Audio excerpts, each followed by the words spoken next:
Okay, and we're waiting, and we are waiting for everything to warm up and for us to connect to Instagram, which is great. And once we get the good go ahead from it seems to go faster on YouTube, but once we get the go ahead from Instagram, then we can go live.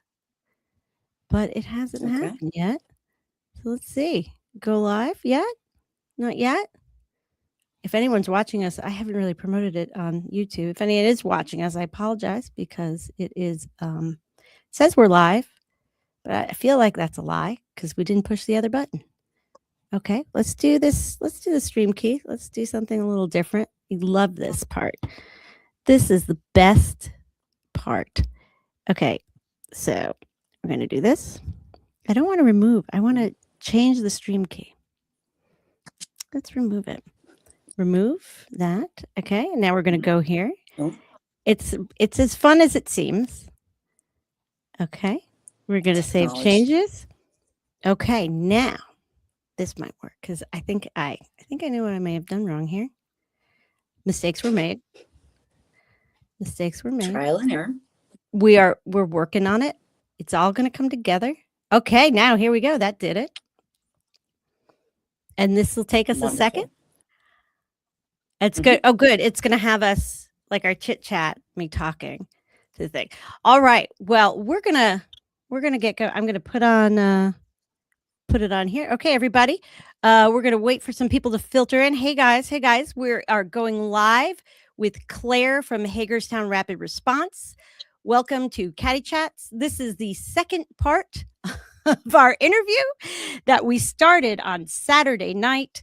And we thought it would be interesting to do it outside of the new detention center that they are putting together out in Williamsport. And whoops, ICE already was there. So we did not fully flesh out that interview for a lot of obvious reasons, but we did learn a lot. And so now we are coming together here with you guys to finish our interview with Claire from Hagerstown Rapid Response. You are watching Caddy Chats, Cat Ladies from America. I am your host, Blair Postman. We come out every Tuesday normally on YouTube and everywhere else, except that we had to delay a little bit of our taping because of a small accidental run-on with some ICE agents who were in Williamsport, Maryland, a little sooner than Claire and I had understood that they were going to be there, or really anybody else. So, hi, Claire. How are you doing? I am good. Thank you for having me here. It has been a joy working with you all from Hagerstown Rapid Response. You're a very action-oriented organization, and I have a bunch of questions for you. But I wonder if you can tell folks in a really sort of short period of time, or in a really condensed way, what has brought us to this point? Where are we, and what is going on in Williamsport, Maryland, just outside Hagerstown? Sure. Within the last 2-ish months, the public became aware of the potential of an ICE detention center moving into what has been a vacant warehouse in our community. And so that has led to a lot of concern that our community is potentially going to be endangered. And then additionally, we've not really been given an opportunity as a community just to speak on the topic with any of our officials. We've been evaded at all costs. So there's a lot of frustration, a lot of confusion, a lot of unanswered questions. And we are at the point where we're starting to see ICE activity at the facility, and that's a growing concern. Yeah. And so what has changed in Williamsport, Maryland? And just to give context, it's about 90 minutes north of DC. It's about 90 minutes west of Baltimore, where I live. What is new in the last week, maybe even less than a week, over at Williamsport? Sure. Up until this last week, it has still remained kind of empty. There have been cones to prevent traffic from going into the parking lot at the facility.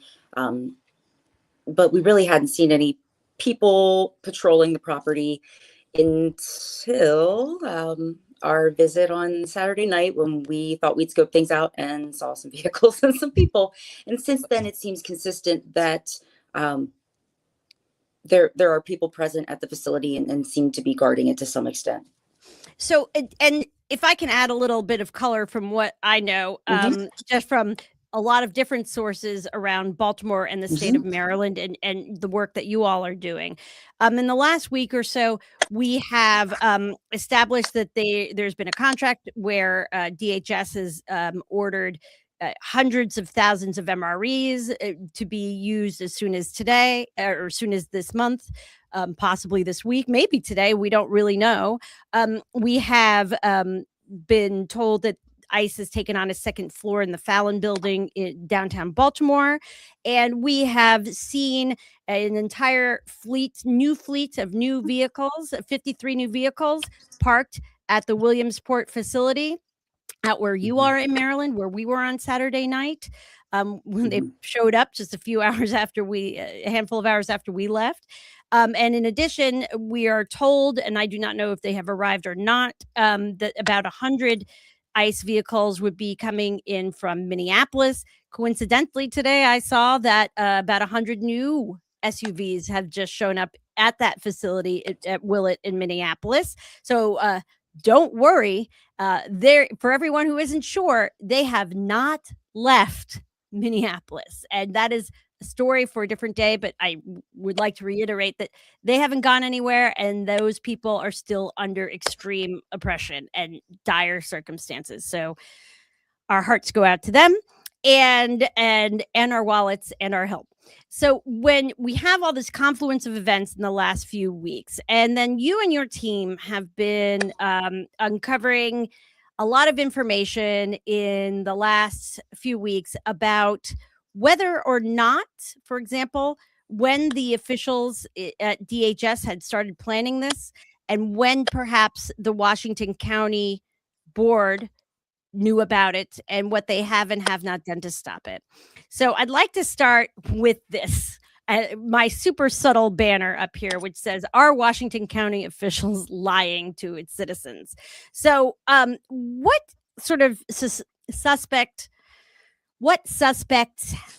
details have you and the team noticed over the last 3 or 4 weeks that lead you to believe that either the Washington County Board has known about what was happening, or that there were things that they could have done to stop it and didn't?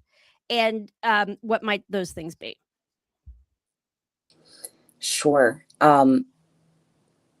There are a myriad of issues that have surfaced along the way.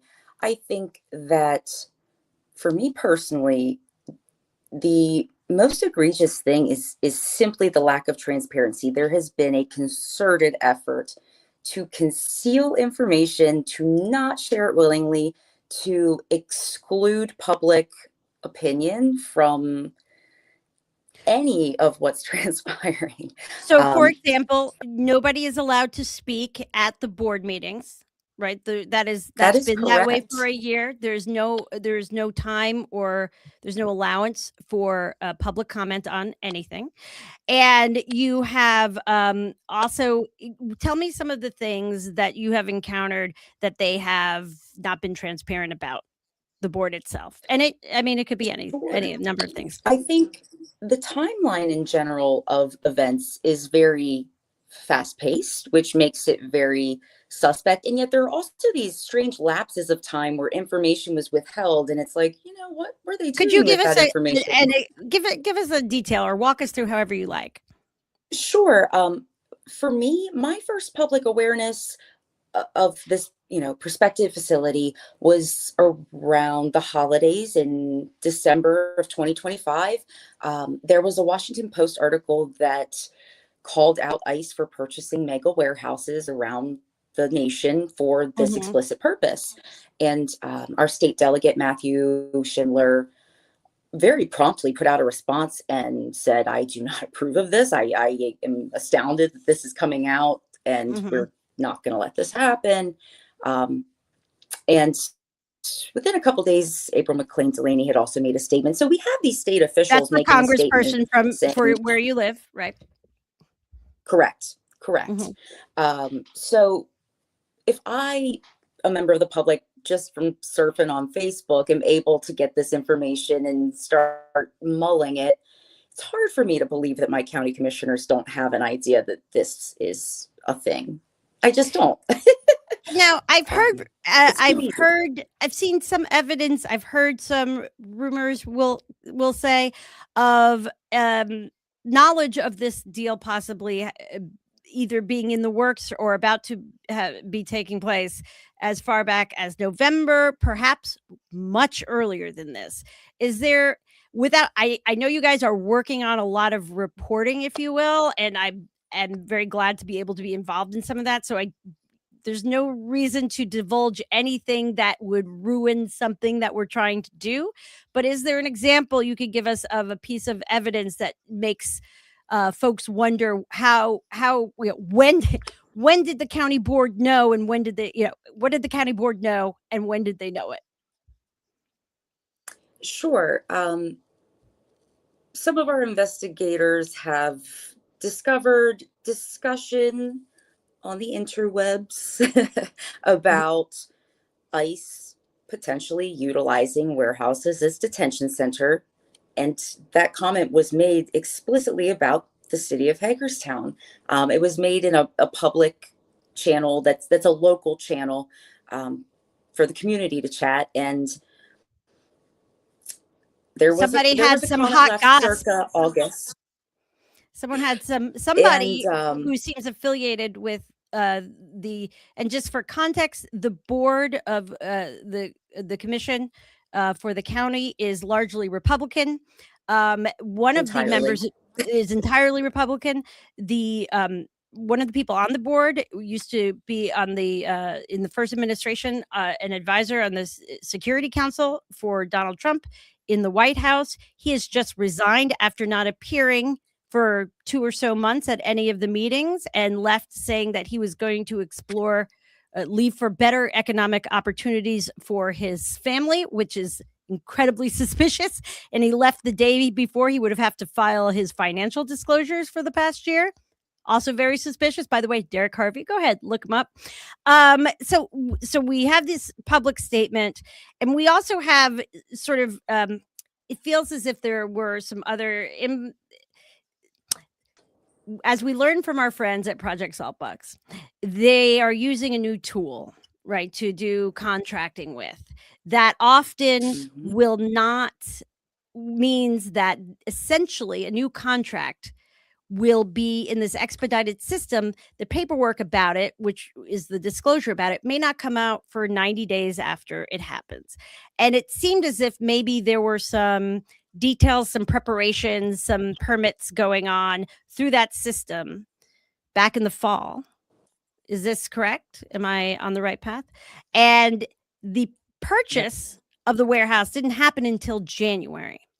And that fits in nicely with the timeline of, oh, they seem to be getting contractors for this, for repairs, for upgrades, whatever it might be, to this warehouse that they don't own yet back in November. And it would have left them just enough time that buying it in January, they're probably buying it just before those kinds of contracts are becoming public. Am I misspeaking? Is there anything about that that I've gotten wrong? No, I mean, as I understand it, that's precisely what's going on. They are um, using an alternative procurement system that is allowing them to pre-qualify vendors for these projects, which would seem to suggest that these plans were in the pipeline long before we found out about it. So let's slip over a little bit and talk about how we think the DHS might be lying to not just the citizens of Williamsport and Hagerstown and Washington County, but all of Maryland. They have said that, they put out a when they were uh, purchasing this warehouse, they put out some letters that said we did all the assessments of everything. the roads, the infrastructure, the plumbing, the electrical, any historical considerations, anything environmental, anything that anyone could possibly complain about. And we already did all those assessments. And we're fine. It turns out there's no problems of any kind for putting a 1,500 bed, and we'll get to that, a 1,500 bed facility here in this very tiny corner. And I'm going to put in the podcast version of this, when it's edited together, a wonderful but horrible view that someone had taken from a drone showing exactly how enormous this facility is. And so they're telling us that everything is fine and everything's ready to go and everything's up to snuff and it meets all the standards, EPA standards, historical conservation, roads, floodplains, everything's fine. Is everything fine? Have they told us everything that we need to know? In my opinion, no, they've not even scraped the surface. I mean, let me start by saying that an omission of truth is a form of lying. So by withholding the information as long as they did, there was a reason for that. It's my feeling that, yeah, they wanted to get as much done under the rug as they possibly could. It does just kind of add up to seem that way. So yeah, in terms of just signing off, yep, the environment's great. We're not going to need to worry about it. The plumbing will be fine. The electric will be fine. It's my understanding that the tour of the facility to assess those things was dated for the same day that their letter announcing everything was fine was dated and sent. That doesn't seem to leave a lot of inspection. It feels like that does not leave a lot of time for analysis or deep assessment. Is that what you're getting at? It also seemed to have been precisely. I mean, just very fast turnaround. And I would tend to think, oh no, I'm freezing. Right. At least on my end. I would tend to think that it's an indication that things are shady. They're having just one person do this assessment and sign off on it. You don't have multiple subject matter experts. It's weird. So I understand too that there's some issues around. Let's take, for example, they're looking at a lot of things related to the floodplain. It seems like checking all of that out in one day, the same day that you sign the letter that everything is fine, doesn't seem realistic. There also seems to be some issues around the plumbing. I think there's like a bathroom in there currently, something very small. I mean, it was a warehouse. I mean, there wouldn't be very many people there at any time in its past life. But now they seem to be. Let me put. I'm going to actually rewind this a bit and start from a different angle. We know that there is a lawsuit that's been filed in federal court by the state of Maryland on a lot of different bases, having to do with environmental impact, having to do with the infrastructure impact, having to do with any number of things that are going to be detrimental to the community if they're not done correctly. And we also know that there is a comment period open until this Thursday for people to complain. And we have a link in our bio to that. If you are a resident or citizen of Maryland, please go. It's a click and send email saying that we have not gotten all the information that we need and the reports that we need. They haven't even used the correct address in all of their documents. So we know that there's still this period open. And yet it seems like they're trying to do almost like a squatters' rights thing. It seems like that there's activity going on to prepare, get this place ready very quickly, even though right now they do not officially sort of have a clear path ahead of them to go. And they're spending our tax dollars. Is that correct? And if so, what are some of the things that they're working on that makes it seem as if they are speeding ahead before they've really got a clear road ahead of them? Sure. I mean, to your point, by just completely avoiding the state government in any of this process, any of the agreements, not getting their subject matter, experts and professionals to weigh That's in. sketchy. It's Because there sketchy. is It's a questionable. Maryland, isn't there? There is a Maryland State, Department of the Environment, correct? I mean, last I Yeah, checked. Okay, okay. absolutely. I mean, there are many agencies that I'm sure could potentially take interest up to and including archaeological interest. So yeah, you need to have those. I don't know if they're not shareholders per se, but the people who have this public interest in this Stakeholders, land, stakeholders.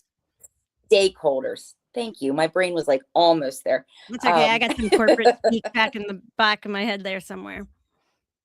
my brain's been thinking a lot I lately. know you put in a lot Um, of hours. And by the way, I just want to tell everyone that Claire has has like dignity and works really hard, and like she's been up for all hours because you were at a protest this very morning at the state board where you were told you were not allowed to tell people out loud that they sucked by a police officer, which I didn't realize that was a law, and I was a First Amendment attorney a million years ago. So and it really hasn't changed that much since I was a First Amendment attorney. So I feel like you actually are allowed to tell people that they suck, assuming that you're not doing it in a way that is life threatening somehow.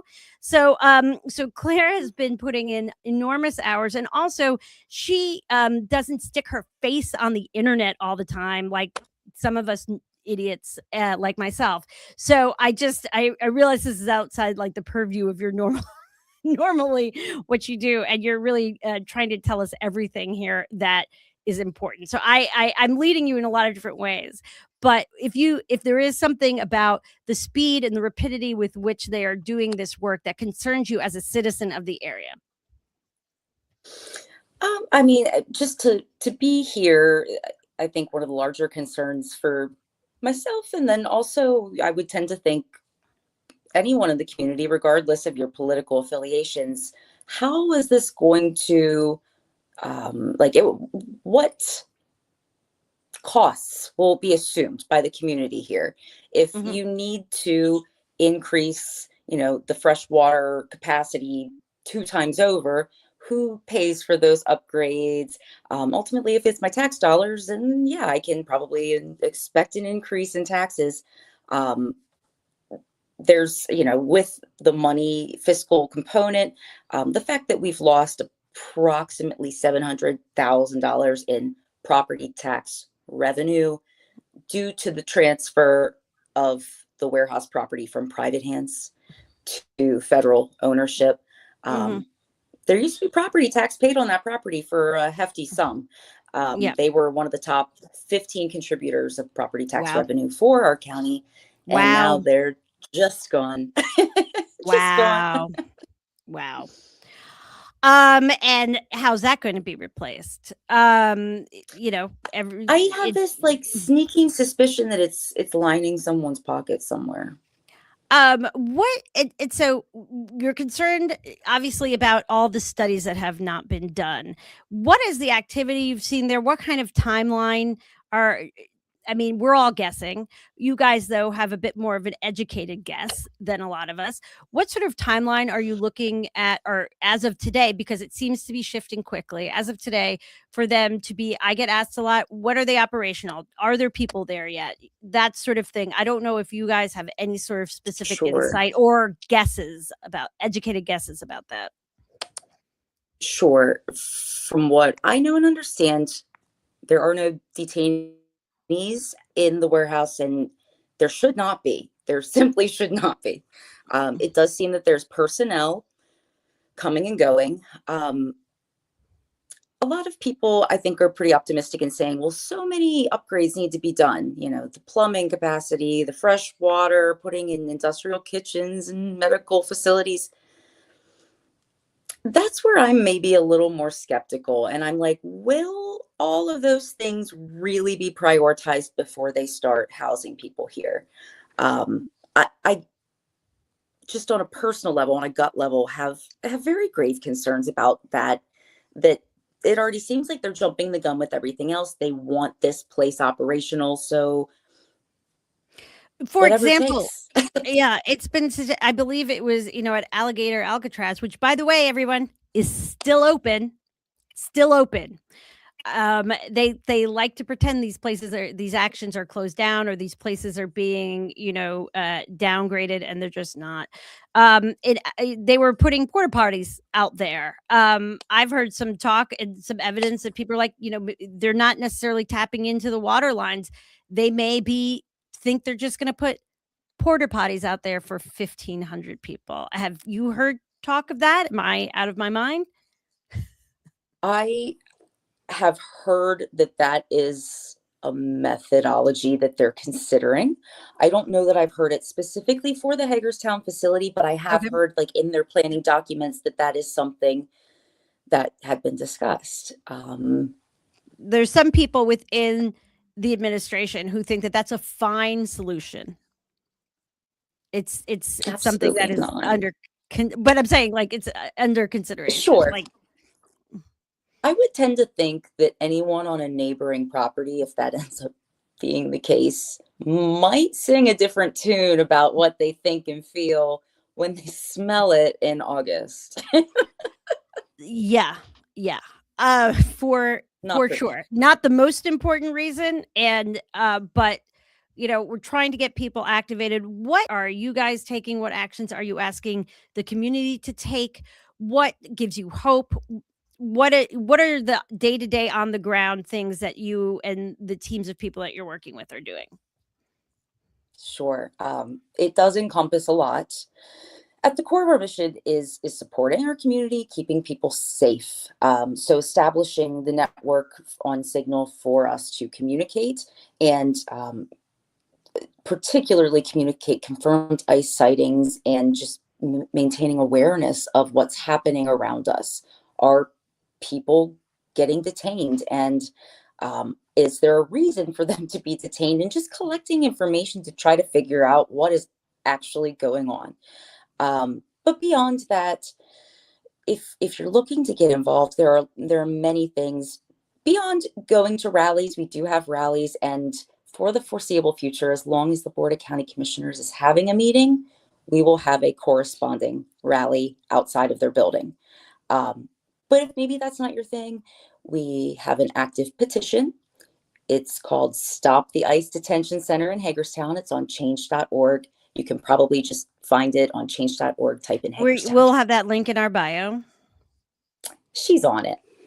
Um, in addition to that, the other link in bio that you mentioned, that is critically important. And in fact, if I can maybe bump that up to a higher priority, Please. um, I would say that getting as many emails in the inbox of the Department of Homeland Security to express disapproval is important. They need to receive that message over and over until maybe it gets through their head. Maybe. Well, and my understanding beyond that, because I don't think anybody watching this, or you and I, think that, oh no, Claire and Blair, They'll which, by just the be way, like, adorable. Blair and I Claire know. in somewhere in Maryland are disappointed in our choices, and so now we're going to stop. No one freaking thinks that. No one thinks that. Darn Okay. it. But as I have said online, this is not the only thing we're doing. This is not the sexiest thing we're doing at all. This is, but it is a necessary thing. And my understanding, one of the things that is in at least the click and send that is in our, that you can find the link for in our bio, that we've had hundreds and hundreds of people fill out ours. There's other organizations doing similar letter sending, email sending, is that we're trying to create this paper trail, right? That there actually was opposition, that there is actually a lack of transparency, and that there have been mistakes and inaccuracies or lack of information given in all the different assessments and studies about things like floodplains and impact on sewer systems and other infrastructure, and and so much more that haven't been revealed, that you actually can't just close this comment period, this administrative this is very boring sounding, but it's a thing, right? When you try to make a rule or do a change, you have to have this public comment period. They have it, and it closes on Thursday. And when you're leaving a paper trail like that, showing not just the opposition, but the insistence by people in who are citizens and impacted, that they did not do the assessment correctly. They have not given us all the information that you're supposed to give in order to then run out the public comment period. And this is the kind of paper trail that might give lawyers or our attorney general or an administrative law judge a reason to pause activity, because they are rushing around doing a lot of upgrades and work around. They seem to have put up maybe some fencing and some other things up at this facility. If we can get somebody, a court administrative law judge, to slow this down, and all of these emails insisting that we did not get the information we're supposed to get in order to say this is fine to go, that is slowing them down. Even if in the end we don't win, slowing them down is our friend, right? Slowing them down I is would our agree friend. And completely. not just because of the midterms, for a lot of reasons, but slowing them down and making things a big pain in the ass. Like, this, if there is anything I know deep in my heart that gives me hope about this particular issue in Maryland, is that Maryland is home to more current and former federal workers, military, every kind of Mhm. paperwork nerd related to the federal government that you could imagine. And we have the precise skill set needed to make ourselves a huge pain in the ass in the right way. So that is why, Mhm. it's, when you're talking about raising this up in importance, part of it is knowing that, expressing our opinion, but it's not because we think that in and of itself is going to change things. And they are, quote unquote, supposed to review all the comments, you know. And that's, to your point, kind of throwing a wrench in things, making things have to draw out a little bit longer. Yeah, poking the holes, asking the questions. Anywhere things don't add up, ask for the receipts I or oh, find them yourself. somebody was nice enough to send me this video they made. It's a gorgeous video, and it's in my feed right now, the Catalyst for America, and it's the perfect metaphor for us. And it's that, everybody has limited resources, even authoritarians. And so, you may love your cat and you may love authoritarianism, but if your cat throws up on the rug, that takes, time away from other things you want to do. And if you're Mhm. authoritarian, if people are starting to get in your way with paperwork, or just making you answer a lot of more questions in the press, or whatever, or get yelled at a press conference, it just takes that much more time away than you would imagine. And then imagine if you have 500 cats and they're all throwing up on the rug all the time. This is then you have even less time to do fun and other cat things. And metaphorically, if you're trying to do all of this stuff for your authoritarianism, but the people are metaphorically throwing up on the carpet all the time, it slows it down that much more. So the more of us that can put in paperwork they have to review, to leave a paper trail that's going to enable more, better, stronger lawsuits, etc., all of this stuff, make it more difficult, calling up the contractors in the area and saying, like, look, guys, I really like your plumbing work, but if you go do work over there, I'm never using you again. All of that stuff, making it harder because companies decide it's not in their best interest to want to, for a lot of different reasons, to work with them, to help them outfit the place. It's not that they can't get it anywhere else or they can't get the help anywhere else. It's just making it more difficult. And these guys do not have a deep bench. They have Doge fired so many people. Many of them now have free time right here in Maryland. And they have a lot of inexperienced people who do not know how the things work. So everything we can do to slow them down is important and necessary. Sorry, that was just a speech by me. That was not a question. It was just me going on the rant that's inside my head at all times. What can people do, Claire? Two more questions, and then I will let you go live your life, which is really helping the people of Maryland. What is it that Thank you. people should know about that I was not smart enough to ask you about already? What do you want people to know, even if it's just what you want them to know about where you live and what it's like there? Sure. Um, up until recently, I have, well, okay, I've lifelong pretty much lived in Washington County, and up until recently, it's been a place that I had a lot of pride in and love for, and my ancestry is rooted here. So there's a lot of things for me to really care about, and yet I feel so disappointed right now in definitely our leaders, because they're not being leaders. They just are not. And unfortunately, at large, even within the community, you see people who are just driven to be hateful, and it's unfortunate that this time is as difficult and sad, and trying as it is. And what I will say, the silver lining to it all is through rapid response, through getting together in a network, it's been so rejuvenating. It's been reassuring for me personally to know that I'm not totally crazy. Um, you A know, I community. You have a community of people. You're like, oh, there's other people like me here too. Because I think people there's think of Maryland as this blue state and it's super deep blue. That's not the truth. Like most states, that's not the truth everywhere. In Baltimore, maybe where I live, but out where you are, you're getting towards West Virginia. It's a very different. It's very different. It's beautiful out there. It's a lovely town, and Hagerstown, great, but it is not like you necessarily knew that there were all these people who agreed with you. I'll be honest, yeah. I mean, growing up in this area, it's very red, and that's okay. It's just become something that drives a lot more division anymore. Um, so that's the unfortunate part. You have a lot more just people wanting to contend, and I understand that tensions are really high across the board. So largely, what we try to do is de-escalate these kinds of situations and give people support systems.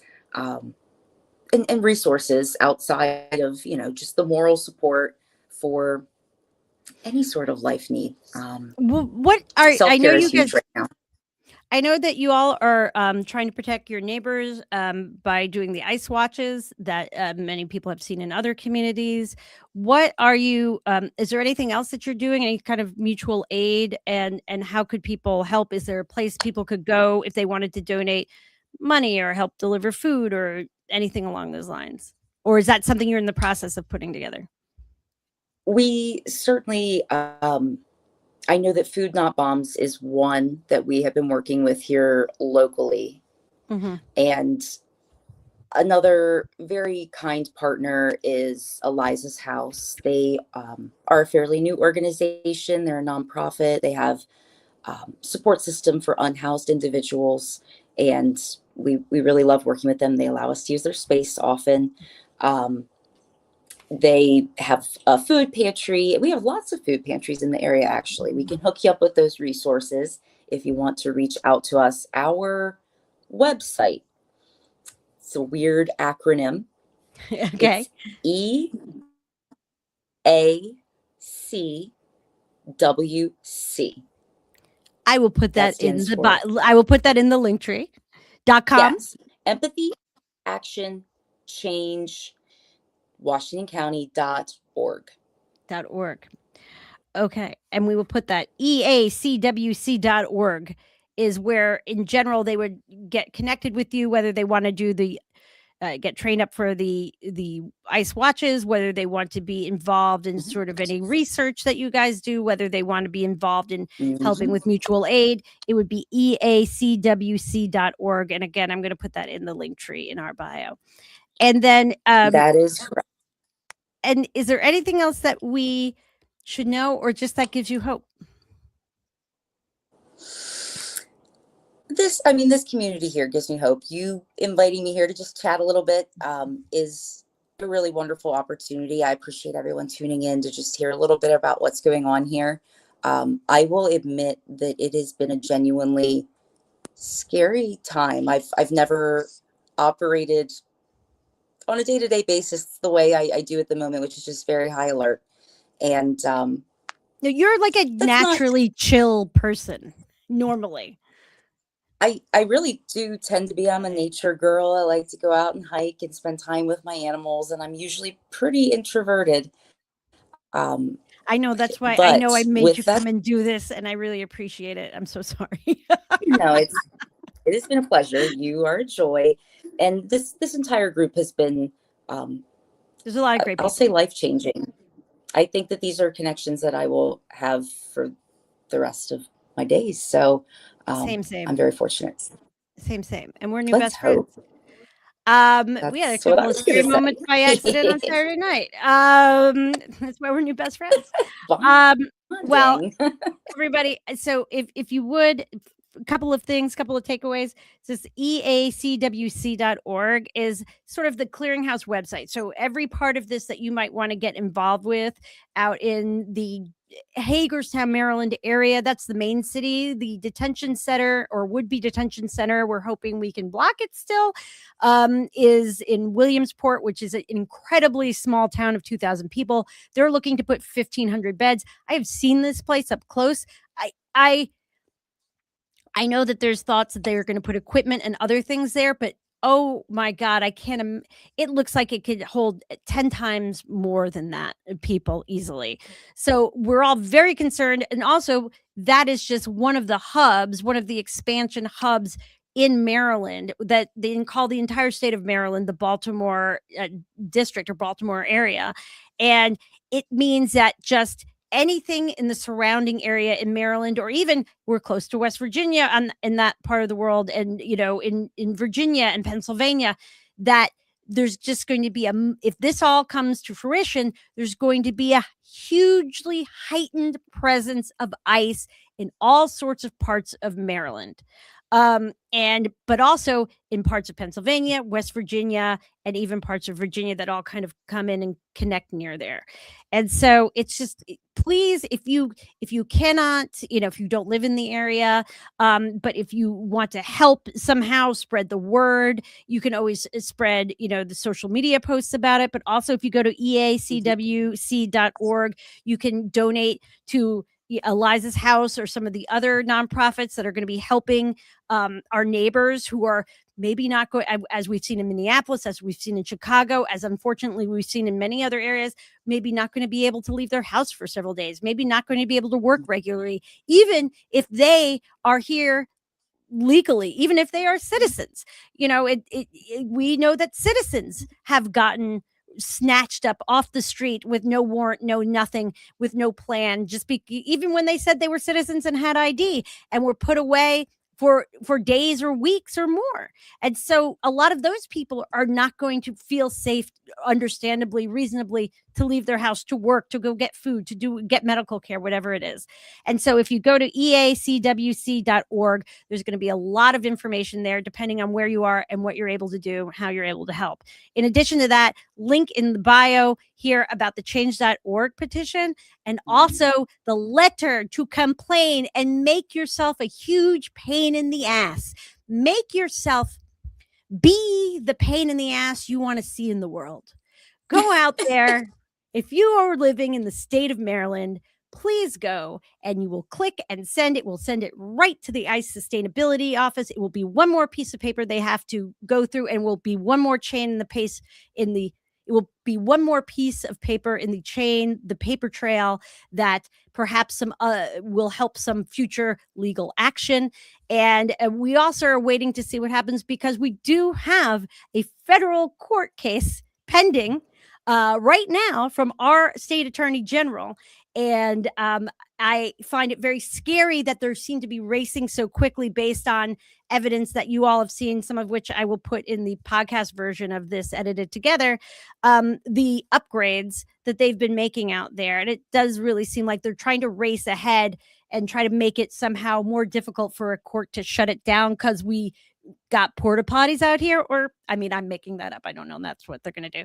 But because they've made all this, they've done all this work and they have staff there now, they want to make it feel like you can't shut it down now, but always know that they're full of shit.